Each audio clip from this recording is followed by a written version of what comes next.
అందరికీ నమస్తే. నేను మీ రాజు చెరుకూరి. తెలంగాణ రాష్ట్రంలో జరుగుతున్నటువంటి పరిస్థితులు, తెలంగాణలో కాంగ్రెస్ పార్టీ ప్రభుత్వంలో బీఆర్ఎస్ పార్టీలో గెలిచిన ఎమ్మెల్యేలు కలుస్తున్న తీరు చాలా విచిత్రంగా కనిపిస్తూ ఉంది. ఒకసారి మనం ఆలోచన చేస్తే నిన్న కేటీ రామారావు, హరీష్ రావు, మాజీ స్పీకర్ సురేష్ రెడ్డి గారు ఢిల్లీలో కూర్చొని ప్రెస్ మీట్లు పెడుతున్నారు. ఢిల్లీలో కూర్చొని మాట్లాడుతున్నటువంటి ప్రెస్ మీట్లలో కేటీ రామారావు ఏమంటున్నాడంటే, నేను అనేది ఏంటంటే ఇప్పుడు ఇక్కడ జరుగుతున్నది ఏంటి, 38 మంది ఎమ్మెల్యేలు 7 ఎమ్మెల్యేలు ఎవరి పార్టీకి వారు ఎప్పటికప్పుడు మారారు. అందులో ఒక ఆయన మా పార్టీ టికెట్ మీద ఎమ్మెల్యేగా గెలిచి ఇవాళ ఎంపీగా పోటీ చేశారు కాంగ్రెస్ టికెట్ నుంచి. కాబట్టి ఇంతకంటే ఓపెన్ అండ్ షట్ కేసు ఏమి ఉండదు. తెలంగాణ ముఖ్యమంత్రి గారి మనసులో ఏమున్నా, రాహుల్ గాంధీ గారు ఎన్ని ఆశీర్వాదాలు ఇచ్చినా వాస్తవం ఏంటంటే ఇది చట్టసమ్మతం కాదు, చట్టబద్ధం కాదు, రాజ్యాంగబద్ధం అంతకంటే కాదు. కాబట్టి విచిత్రం ఏమిటంటే కాలం తన అనుగుణంగా మనల్ని వెంబడిస్తుంది అంటారు. తెలంగాణలో సామెత ఉంది, మనం అది గుర్తు చేసుకోవాలి. ఏంది అది? ముంగడి నాగలు ఎట్లా పోతే వెనక నాగలు దాని వెనక అట్లనే వస్తుంది. దానినే సాగు అంటారు. అంటే దాని ఒక ఎంబడే వేస్తున్నప్పుడు ముందడి నాగలు ఎట్లా పోతే వెనక నాగలు దాని వెనకనే కరెక్ట్గా వస్తుంది. ఇప్పుడు కూడా తెలంగాణ రాష్ట్రంలో అట్లనే నడుస్తుంది. మీరు 2018లో తెలంగాణ ప్రజలు 88 సీట్లు ఇచ్చి మీకు అధికారం ఇచ్చి తెలంగాణను అభివృద్ధి చేయండిరా అంటే తెలంగాణ రాష్ట్రంలో ఫిరాయింపులకు చేయబడి 13 మంది కాంగ్రెస్ పార్టీ ఎమ్మెల్యేలను గుంజుకొని ప్రతిపక్షం లేకుండా చేసి 5 సంవత్సరాలు విచ్చలవిడిగా మీకు నచ్చినట్లుగా సంపాదించుకొని దోసుకొని దొరల పెత్తందారి అహంకారమైనటువంటి మీ యొక్క మనస్తత్వాలను ప్రజల మీద రుద్దితే ప్రజలు గతంలో మొన్న జరిగిన 2023 ఎన్నికల్లో మీకు కర్రు కాల్చి వాత పెట్టి 63 సీట్లతో 64 సీట్లతో కాంగ్రెస్ ప్రభుత్వం ఇస్తే కాంగ్రెస్ ప్రభుత్వం కూలిపోతుంది, కాంగ్రెస్ ప్రభుత్వం ఉండదని ఒకడంటాడు, కాంగ్రెస్ ప్రభుత్వం 6 నెలలే అని ఇంకోడంటాడు. మీరు రకరకాలుగా మాట్లాడి వాళ్ళను ఫిరాయింపులు చేయండి అని ఉసిగొలిపిందే మీరు. ఇప్పుడు గతంలో మీరు ఎట్లయితే 88 సీట్లు వచ్చినా కూడా ఎల్పీ లేకుండా చేసిరో కాంగ్రెస్ పార్టీకి, ఇప్పుడు బీఆర్ఎస్ పార్టీని తెలంగాణలో లేకుండా చేయాలని కాంగ్రెస్ కంకణం కట్టుకొని కాంగ్రెస్లోకి వాళ్ళు ఎమ్మెల్యేలను చేర్చుకుంటున్నారు. రెండూ తప్పే. కాంగ్రెస్ చేసేది కూడా ఫిరాయింపులు చేయడం తప్పే, బీఆర్ఎస్ పార్టీ చేసినా కూడా తప్పే.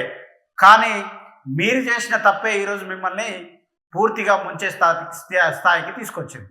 ఎట్లా మరి కేటీఆర్ నిన్న ఏం మాట్లాడుతుండంటే, లేదు రాహుల్ గాంధీ గారు దేశంలో రాజ్యాంగం పట్టుకొని తిరుగుతున్నాడు, రాజ్యాంగాన్ని కాపాడేటువంటి రక్షకులు మేమే అంటున్నాడు, కానీ రాజ్యాంగం చదవాల్సిన అవసరం ఉంది, మొదటగా నువ్వు రాజ్యాంగం చదివి దాన్ని చేతిలో పట్టుకొని తిరగని మాట్లాడుతున్నాడు. దానికంటే ముందు మరి నువ్వు మాట్లాడే కంటే ముందు ఈ శుద్ధపూస మాటలు పక్కన పెడితే నువ్వు చెప్పింది ఏంది, మీరు ఏం చెప్పిరు, మీరు ఏం చేసిరు అనేది కూడా నువ్వు ఆత్మవిమర్శ చేసుకోవాలి కేటీఆర్.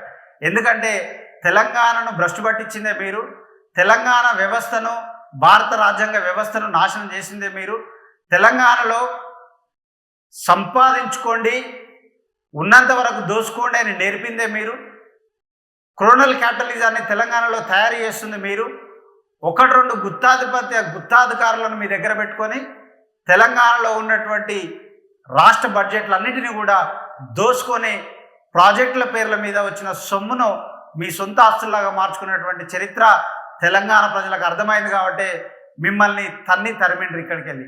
ఇక్కడ చెప్తే ఎవరు నమ్మరని, తెలంగాణలో మాట్లాడితే నమ్మే పరిస్థితి లేదని కేటీఆర్ ఢిల్లీకి పోయి మాట్లాడుతున్నాడు. తెలంగాణనే దిక్కులేదు నీకు, మళ్ళీ ఢిల్లీలో పోయి ఏం చేస్తావు? టీఆర్ఎస్ అని తెలంగాణ రాష్ట్ర సమితి ఉన్న పార్టీని మేము ఢిల్లీలో పోయి పరిపాలిస్తామని బీఆర్ఎస్ భారత రాష్ట్ర సమితి అని మార్చుకుంటేనే మీ బతుకులు ఆగమైనాయి. మళ్ళీ నువ్వు ఇలా తెలంగాణ నిష్పెట్టి పోయి ఢిల్లీలో కూర్చొని నేను ఆళ్ళ చుట్టూ తిరుగుతా ఇళ్ళ చుట్టూ తిరుగుతా అంటే ఉన్న కాస్త మీ అస్తిత్వం కూడా తెలంగాణలో కోల్పోతుంది. మీరు మొత్తానికి నష్టపోయే పరిస్థితి కనపడుతుంది. ఇంకా ప్రెస్ మీట్లో మాట్లాడుతూ మొత్తం అన్యాయం జరిగిపోయింది, ఫిరాయింపులు జరుగుతున్నాయి, దీని మీద మేము హైకోర్టు ఢిల్లీలోనే కొట్లాడతాం. ఏ రాహుల్ గాంధీ గారు అయితే రాజ్యాంగాన్ని పట్టుకుని పోజులు కొడతారో ఆయన కూడా రాజ్యాంగం కాపీ పంపిస్తాం, పంపించి ఆయన కూడా చెప్తాం చదువుకోండి బాబు, అప్పుడప్పుడు 10th షెడ్యూల్ చదవండి.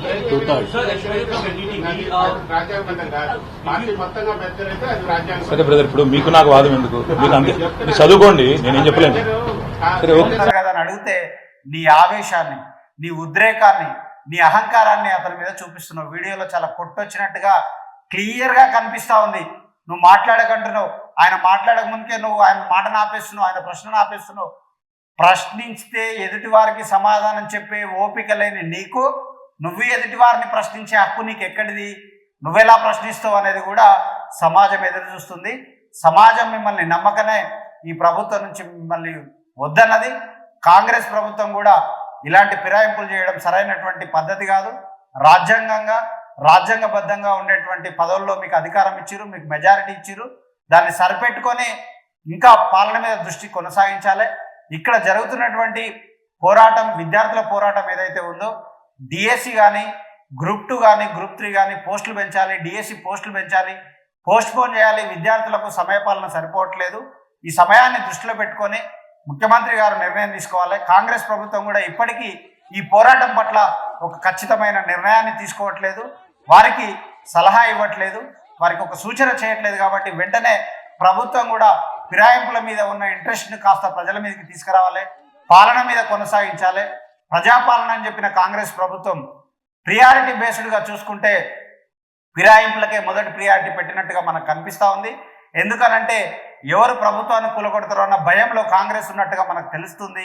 ఆ భయంతోనే ప్రజలను, పాలనను పక్కన పెట్టి, వ్యవస్థను పక్కన పెట్టి ముందు ఇల్లు చక్కబెట్టుకొని, దీపం ఉన్నప్పుడే ఇల్లు చక్కబెట్టుకోవాలన్నట్టుగా ఫిరాయింపులకు చొరబడి కాంగ్రెస్ కానీ, బీజేపీ కానీ ఏ పార్టీలకు వెళ్ళి వచ్చినా కూడా ముందుగా కాంగ్రెస్ పార్టీలో కలుపుకొని మెజారిటీ దిశగా వెళ్ళిన తర్వాత అప్పుడు పాలన మీద మేము దృష్టి పెడతాం అన్నట్టుగా మీ వ్యవహారం కనిపిస్తూ ఉంది తెలంగాణలో. అది పక్కన పెట్టండి. మొదటి ప్రియారిటీ మొదటగా మీ వ్యవహారం ప్రజల పాలన మీద ఉండాలి, ప్రజల కష్టాల మీద ఉండాలి, ప్రజల మీద ఉన్నటువంటి వ్యవస్థ మీద ఉండాలి. ఈ ప్రభుత్వంలో నడుస్తున్నటువంటి ప్రభుత్వ బడుల మీద మీకు కనీసం ఆలోచన లేదు. ప్రభుత్వ విద్యాశాఖ మంత్రిగా ఉన్న ముఖ్యమంత్రి గారు ఈ ప్రభుత్వంలో ప్రభుత్వ బడుల్లో సాగుతున్నటువంటి చర్యలేంటివి, వాటి మీద ప్రైవేట్ పాఠశాలలో జరుగుతున్నటువంటి అన్యాయాలు ఏ విధంగా ఉన్నాయి? నాగోలులో అయితే ఒక పేరెంట్ అయితే అర్ధనగ్న ప్రదర్శన చేసే పరిస్థితి వచ్చింది. ఫీజులు వేల రూపాయల రూపంలో దోచుకుంటున్నారు, లక్షల రూపాయల్లో ఫీజులు వెళ్ళిపోయినాయి. ఇక విద్యను మొత్తం ప్రైవేట్ పరం చేసి పేదవారికి విద్యను అందకుండా కుట్ర చేసే పరిస్థితి తెలంగాణలో నడుస్తుంది. దానికి కూడా చెక్ పెట్టాలి, ముఖ్యమంత్రి గారు ఆలోచన చేయాలి. వ్యవస్థ పాలన మీద మీరు అంతా కూడా చిత్తశుద్ధితో మీ ఆలోచన ఉండాలని కూడా నేను కోరుకుంటున్నా. దీంతో పాటు కేటీఆర్ ఇప్పటికైనా బుద్ధి తెచ్చుకొని ప్రజల్లోకి వెళ్ళు, ప్రజలతో మాట్లాడు, ప్రజల కష్టాల గురించి తెలుసుకో. మీరు ఎందుకు ఓడిపోయారో ఆలోచన చేసుకో.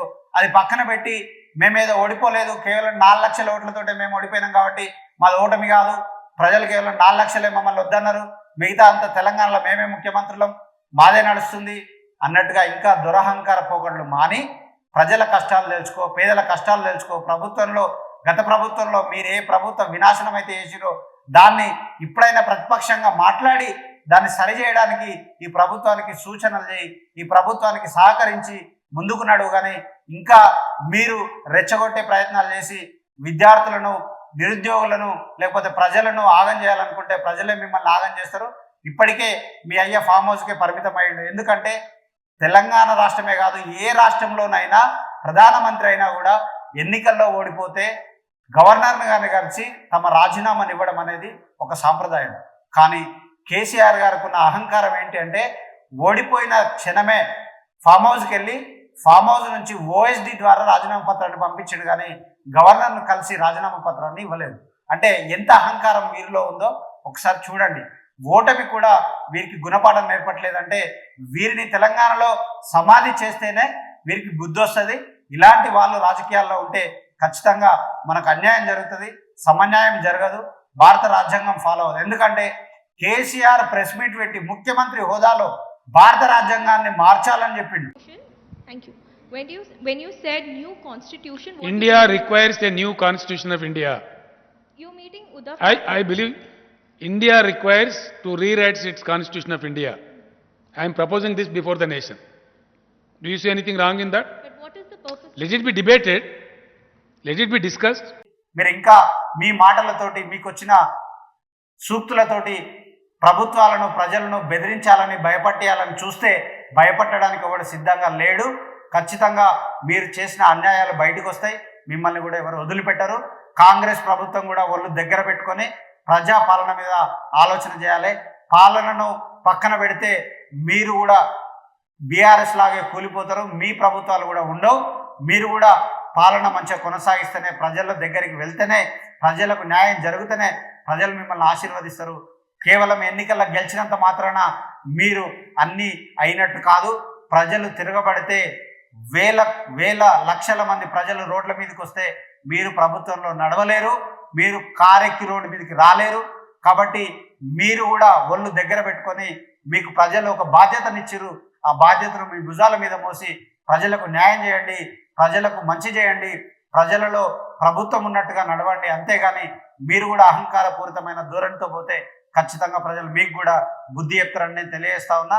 దీనితో పాటు ఇంకా నేర్చుకోవాల్సినటువంటి అంశాలు చాలా ఉన్నాయి. మీరు కూడా ప్రభుత్వం వెంటనే మీ ఫిరాయింపులు పక్కన పెట్టి పాలన మీద కొనసాగించండి. విద్యా వ్యవస్థలో ఇంకా ఇప్పటికీ కూడా సరైనటువంటి సదుపాయాలు రాలేదు, బుక్స్ అందలేదు, ఇంకా బెంచీలు అందలేదు. చాలా స్కూళ్ళలో అస్తవ్యస్తంగా ప్రభుత్వ పాఠశాలలు ఉన్నాయి.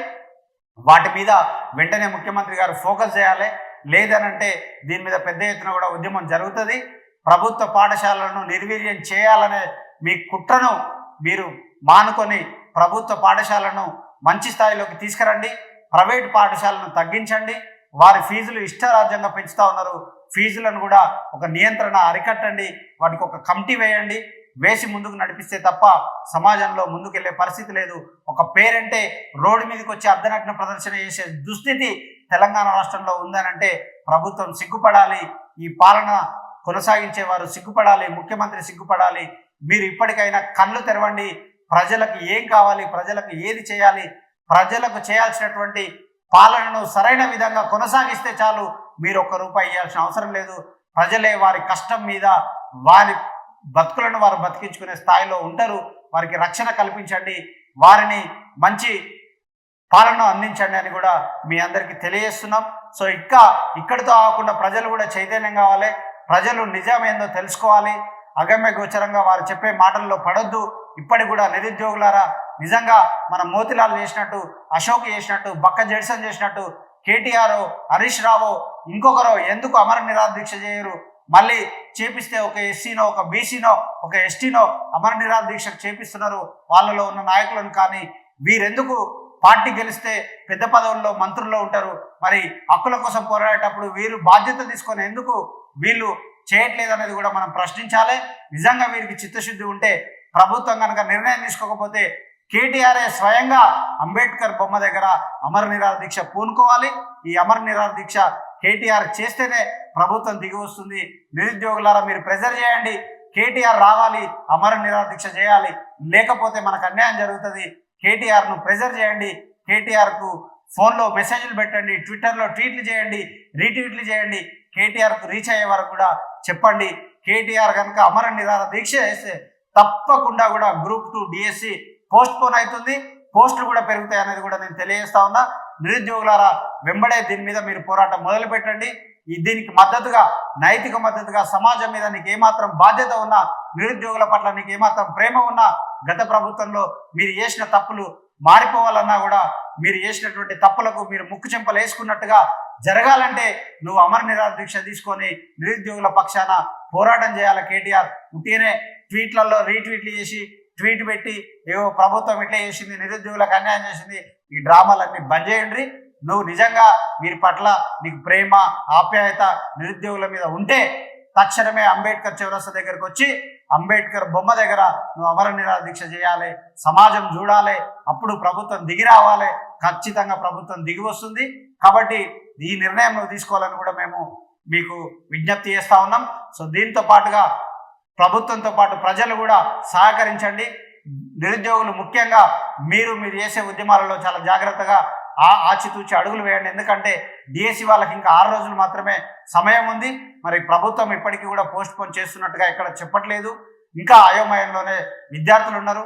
కాబట్టి విద్యార్థులు, నిరుద్యోగులు అయోమయంలో ఉండకుండా మీ ప్రిపరేషన్ కూడా మొదలు పెట్టండి. ప్రిపరేషన్తో పాటుగా ఉద్యమాన్ని కొనసాగించండి. ఉద్యమం చేస్తున్నాం కదని వదులుకుంటే ఎన్నో ఏళ్ళుగా ఎదురు చూస్తున్న మీ కళ నిర్వీర్యం అవుతుంది, మీ ఉద్యోగాలు దూరం అవుతాయి. కాబట్టి మన భవిష్యత్తును కూడా నాశనం చేసుకోవద్దు. మీరు ఖచ్చితంగా ఈ ఉద్యమంలో ముందుకు సాగండి. అందరి మద్దతు కూడగట్టుకోండి. ఖచ్చితంగా నేను మళ్ళీ చెప్తా ఉన్నా, కేటీ రామారావు కనుక వచ్చి అమరణ నిరాహార దీక్ష చేస్తే ప్రభుత్వం దిగి వస్తుంది. ఎందుకు కేటీఆర్ గారు అమరణ నిరాహార దీక్ష చేయడానికి సిద్ధంగా లేడు అనేది కూడా మీరందరూ ట్వీట్ల రూపంలో మాట్లాడండి, వాట్సాప్లో మాట్లాడండి, ఇన్స్టాగ్రామ్లో అడగండి, క్వశ్చన్ చేయండి కేటీఆర్ గారిని.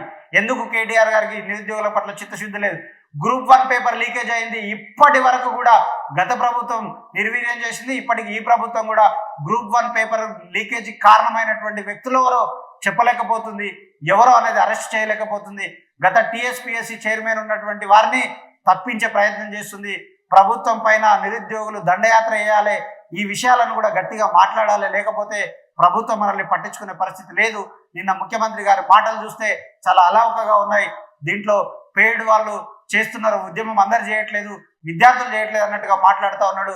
ఇది పూర్తిగా నిరుద్యోగులు చేస్తున్నటువంటి ఉద్యమం, ఇది నికాసైన ఉద్యమం, ఎవరో పైసలు ఇస్తే చేసే ఉద్యమం కాదు.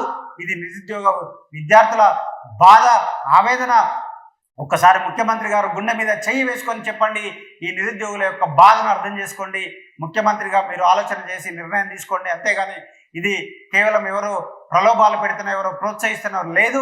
ఈ ఉద్యమాన్నే వాళ్ళు అవసరానికి వాడుకునే ప్రయత్నం చేస్తారు తప్ప వీళ్ళు నిరుద్యోగ బిడ్డలు ఎక్కడ కూడా వేరే వాళ్ళతో అటాచ్ లేరు. ఇది పూర్తిగా వాళ్ళు స్వయంగా చేస్తున్నటువంటి ఉద్యమం. ఈ ఉద్యమానికి గౌరవం ఉంది. ఈ ఉద్యమాన్ని మీరు ఆలోచన చేసి ఒక నిర్ణయం తీసుకొని డిఎస్సి పోస్ట్ పోన్ చేయాలి, గ్రూప్ 2 పోస్ట్ పోన్ చేయాలి, గ్రూప్ 3 పోస్ట్ పోన్ చేసి వారికి మద్దతు ఇవ్వాలనేది కూడా మేము తెలియజేస్తా ఉన్నాం.